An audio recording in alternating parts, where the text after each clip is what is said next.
presentation today. So thank you everyone for joining. Please put your questions in the question box, and you all pretty much know Al Lewis. He's our CEO at Quizzify. You know, as you all know, he's recognized as one of the foremost authorities on wellness and population health, and he's the founder of our health literacy company, Quizzify. And without further ado, I'm going to turn it over to Al to lead our presentation today. Thank you very much, Mark.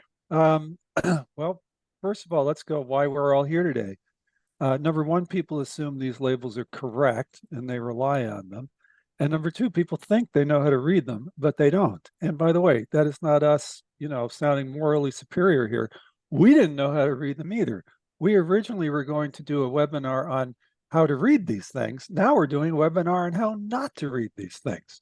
Most importantly, many of you are either currently or about to be paying for these weight loss drugs, and you've probably noticed they're quite expensive, and people get off them, and some large portion will regain the weight.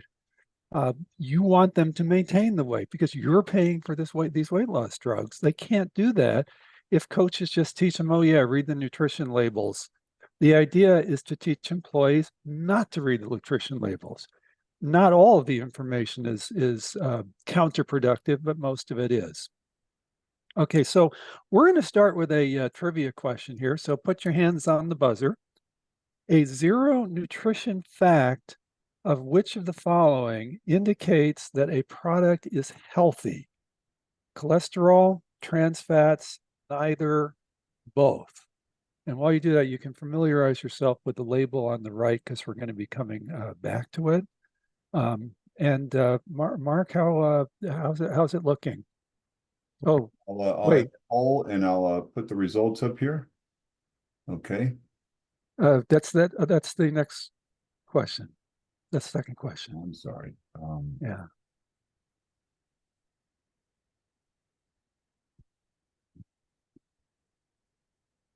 Well, I'll tell you what. Why don't we just give? Here we go. I've got the poll out there. Okay. All right. Okay, so it's either trans fats, cholesterol, both, or neither. So a zero reading, meaning 0%. Good for trans fats, good for cholesterol, good for both, or good for neither. All righty. So what do we have? All right. Here's the results. Okay.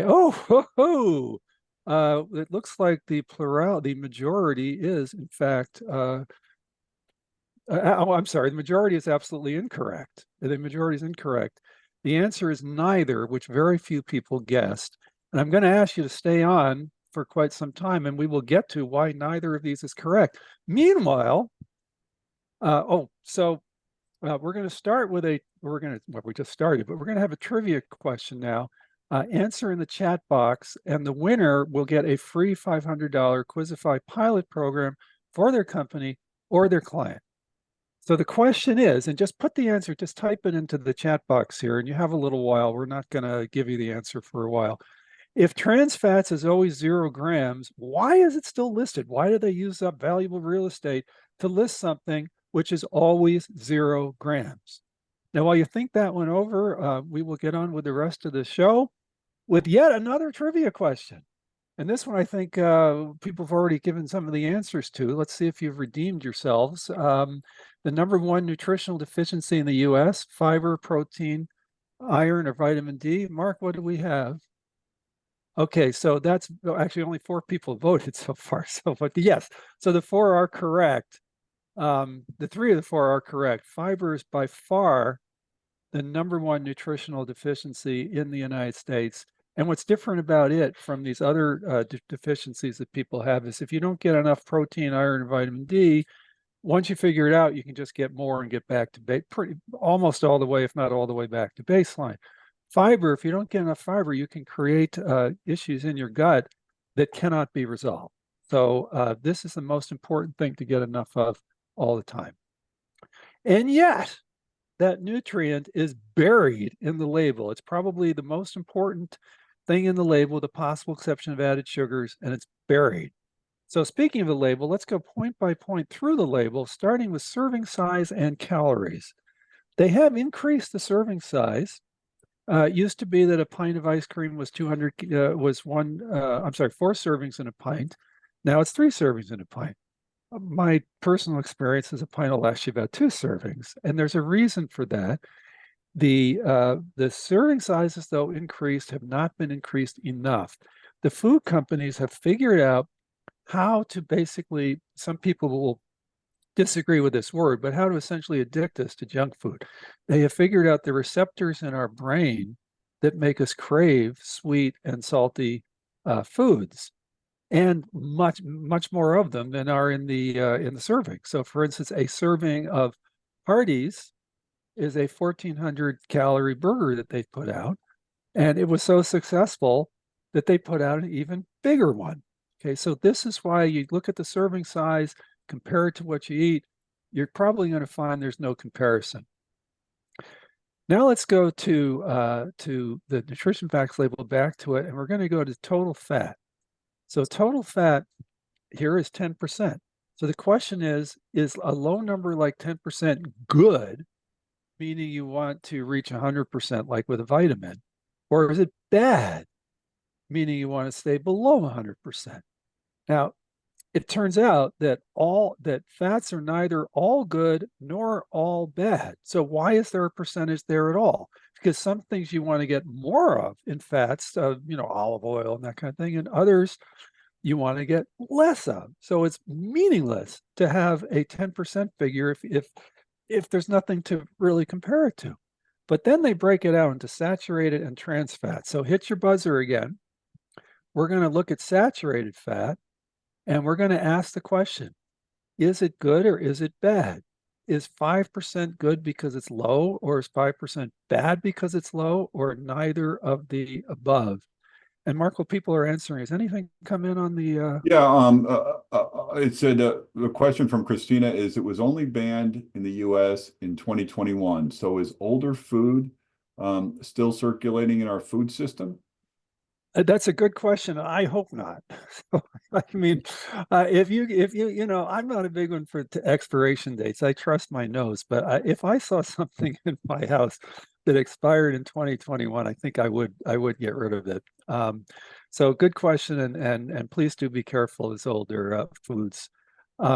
So Mark, do we have? Okay, so we have neither of the above is beating because it's low. And that is correct. Neither of the above is correct, because here's the thing about saturated fat is it got an undeserved bad rap because the sugar industry bribed researchers to demonize fat. They bribed researchers at the Harvard School of Public Health. This just came up, I don't know, 6-7 years ago. Back in the early 70s, or late 60s, they bribed them to make sugar look good and fat look bad. Now, I have a personal experience with this because I actually took a course in nutrition from the exact professor. His name was Frederick Stair, who got bribed. And he would have his associates teach most of the units, but when it came to sugar, he was right up there telling us, there's nothing wrong with sugar. Everything in your body gets changed to carbohydrates, simple carbohydrates for energy anyway. So you might as well just eat it, just brush your teeth, yada, yada, yada. But saturated fat, awful, awful stuff. And I believed it. I mean, who didn't believe it? We all believed it. We all started eating SnackWells. It turns out that saturated dairy fat is enjoying a renaissance. If you Google on the research, you'll see that the older research generally says, it's saturated fat, stay away. But the newer research says that whole fat dairy is quite healthy for you. And in fact, I should have actually brought it in, but I got that Fudgy yogurt. They give you the 0% option, the 5% option. I get the full fat dairy all the time now, and I used to get the low fat dairy. Now, speaking of things that need to be changed, you might want to look through your health risk assessments if you're still doing them to make sure that the fat information and all the nutrition information is up to date. So here's an example of one where under healthier choices in dairy products, they say low fat or fat-free milk and cheeses. Now, I don't know how you have a fat-free cheese, but maybe that's just me, and low fat or non-fat yogurt. Trivia question that we're not even going to insult your intelligence by asking is, how do they make non-fat yogurt taste good? Sugar. Now, here's another, and these are both very popular health risk assessments. A healthy diet can reduce risk, true enough. They give you some good advice, 5 servings of fruit and vegetables, whole grains, lower fat meats, but then they get to the low fat dairy, avoiding adding extra fats or oils when preparing food or at the table. Depends on the fat, and certainly most of the oils are perfectly fine for you.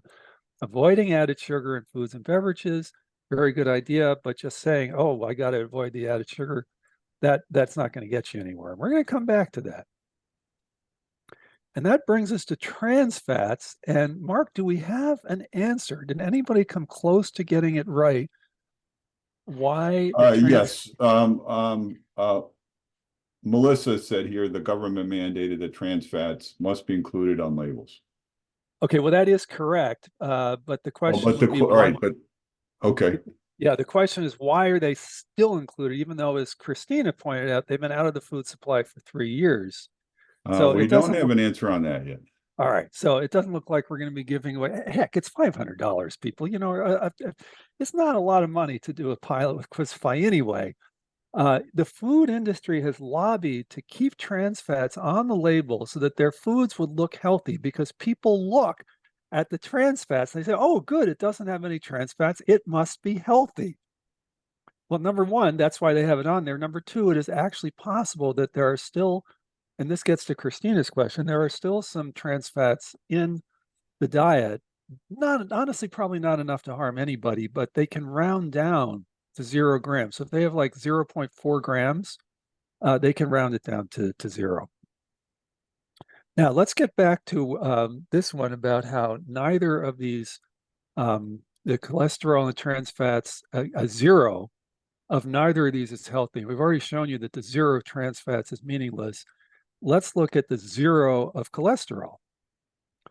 Okay, so if you see a product in the store that says cholesterol free, I can guarantee you that it is full of something that's not very good, mostly sugar. So here's one that's cholesterol free, but has essentially almost as much sugar as an average woman should get in a day. And also, if they tell you what the source of vitamins is, that's also an indicator that it's full of sugar, possibly full of salt. They're both not terribly good for you, but the sugar, as between the two, the sugar is much worse for most people. So watch out for that cholesterol free. 0 cholesterol free is meaningless. Most people, 90 or 993, I'm sorry, 997 out of 1,000 people, do I have that number right? 0.3. Yeah, can eat all the cholesterol they want. 0.3% of us have something called familial hypercholesterolemia. And if they even so much as look at an egg, their cholesterol goes up. They tend to know who they are. And that brings us to the carbs, the what were they thinking part of this label. So you got the total carbs, you got the fiber, and you got the total sugars and the added sugars. So using a traffic light motif, let's look at total carbs, which is we're putting in yellow because some carbs are perfectly good for you, like the carbs that come naturally in fruits and especially vegetables, and whole grains are generally good for you because they're not spiking your blood sugar.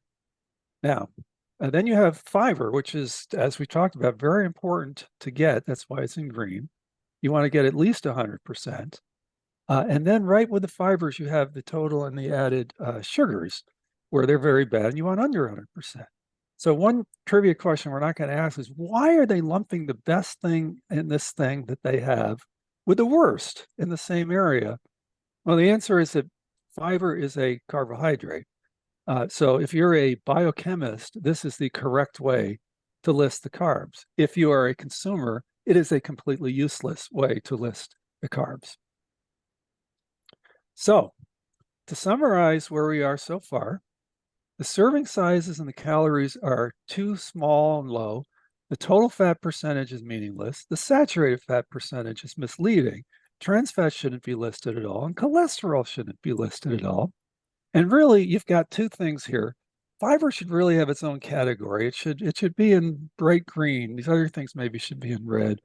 Adding added sugars are a great addition, but the processed food industry is a step ahead of us. Okay, so let's see how, Mark, I'm just gonna pause briefly. It looks like we're getting chats and Q&A up the gazoo here. Yeah, we do have one question, and it's about, you've been talking about a lot about sugar and fiber. Given that sugar is bad and fiber is good, what are the recommended daily allowances for these two in grams?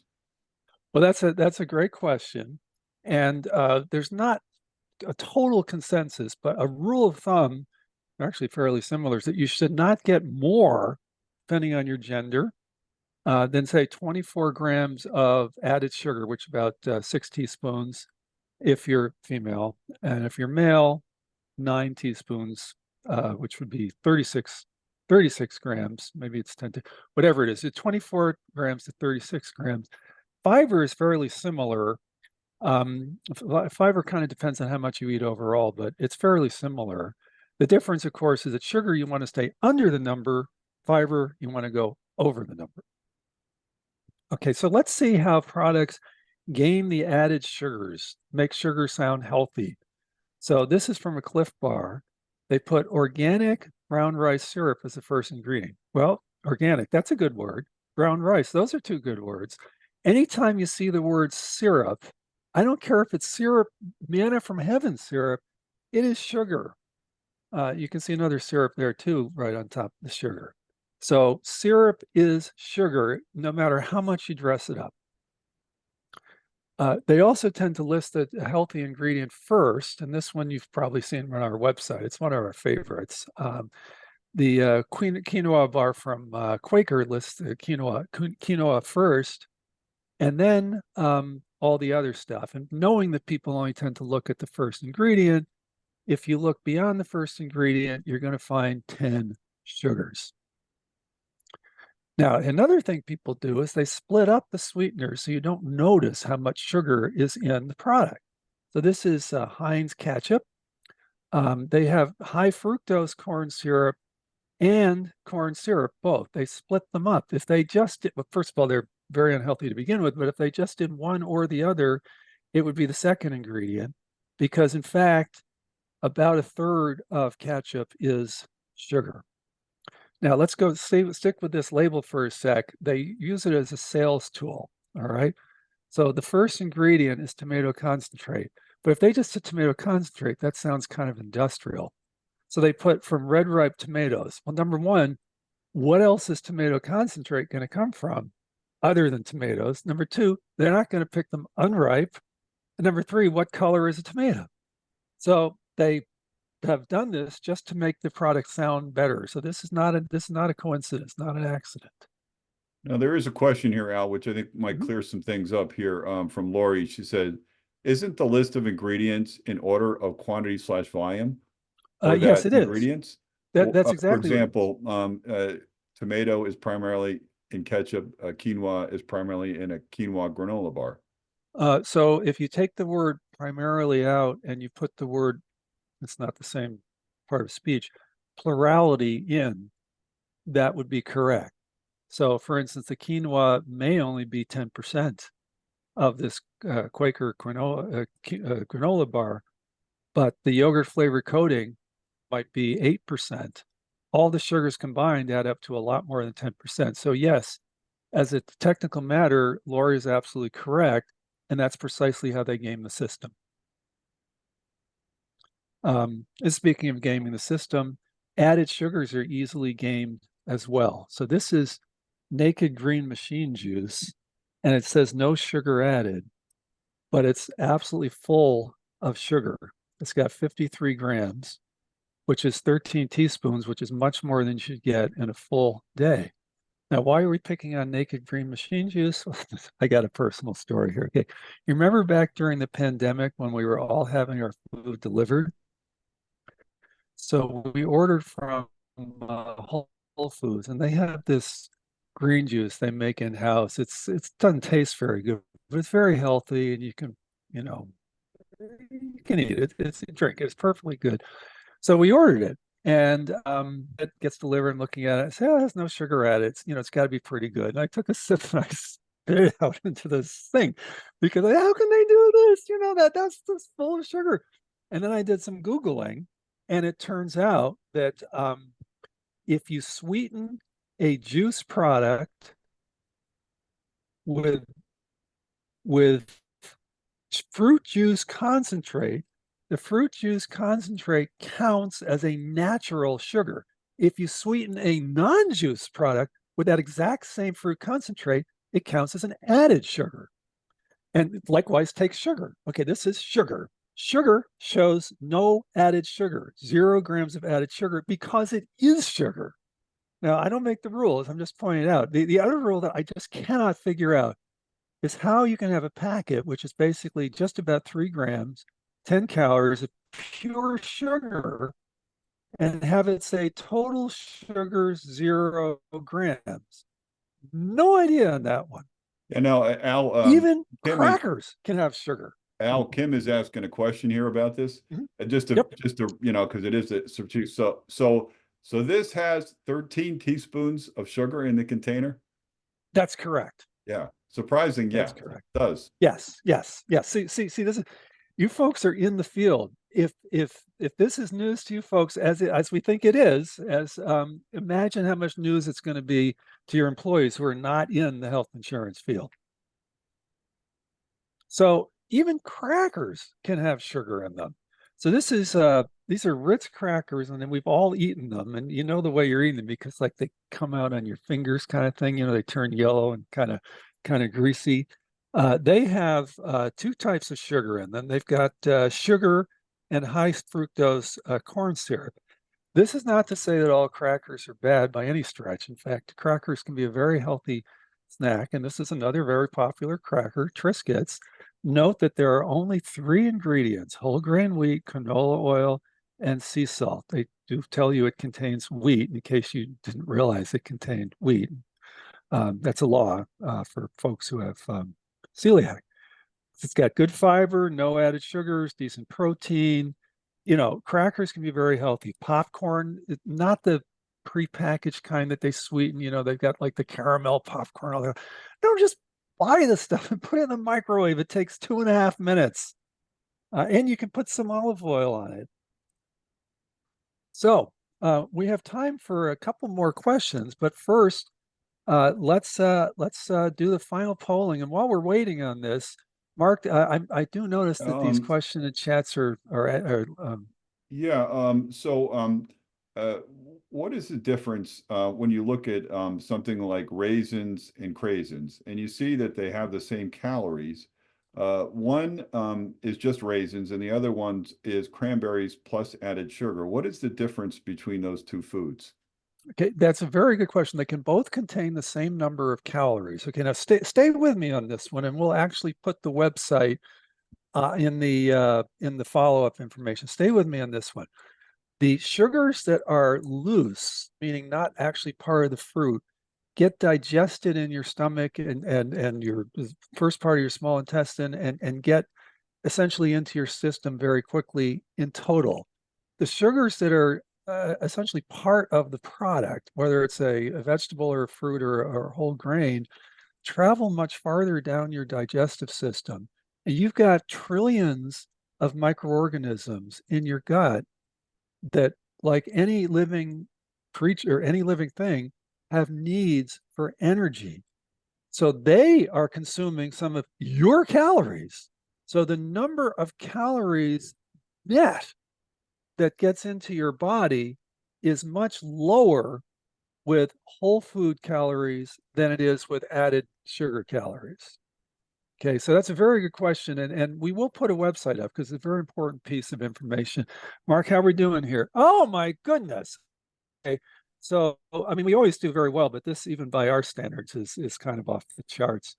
Yes, you did learn something, and your employees will learn something as well. And so why not get started? We make it very easy to get started. You know, employees don't understand these things. Quizify, as you just learned, because literally nobody left. One person left. They would use it because it's fun, it's educational, no personal health information. As you just learned yourself, there are immediate benefits. You change your own way you're going to go to the store starting today. Why should we do this instead of something else? There's not an instead. This is easy. There's no data feeds, there's no PHI, there's no anything. Why should we take the risk that it doesn't work? Well, if you don't play, they don't play, you don't pay. We charge per quiz completed. Or you can just try the $500 play. $500, folks, just to see if it works. And by the way, if it doesn't work, if people say that if more than 10% of people say they didn't learn anything, we send you all $500 back. And why now? I got 3 letters for you, GLP and a number, 1. You will be, or you are spending a lot on GLP-1s. Let's make the weight loss stick. So that wraps, but we've got a couple more minutes, Mark, if we have any other questions. Yeah, well, if labels are so difficult to read and confusing, are there some sort of general guidelines that people should be thinking about when they go into a grocery store? Yes, actually, number 1, as in the Triscuits example, look for short ingredient lists. Number 2, one of the things that we try to do is convince people to eat whole foods, the foods that you find on the outside of the supermarket. But we don't lecture at them the way a wellness vendor might. We don't say, eat more whole foods, eat your fruits and vegetables. We use quizzes like this to have people decide on their own, gosh, maybe I shouldn't be eating this stuff. Far more effective technique. And there was And do we have one more? We'll be getting a copy. Yes, we will be sending everyone a copy of the presentation and the recording. It'll go out, an hour, a day after. So 1 o'clock tomorrow, you should get the recording and the slides as well. And you can sign up for the pilot anytime, and we will be in touch for that. All righty. Thank you, everybody, and we will talk to you soon. Thank you.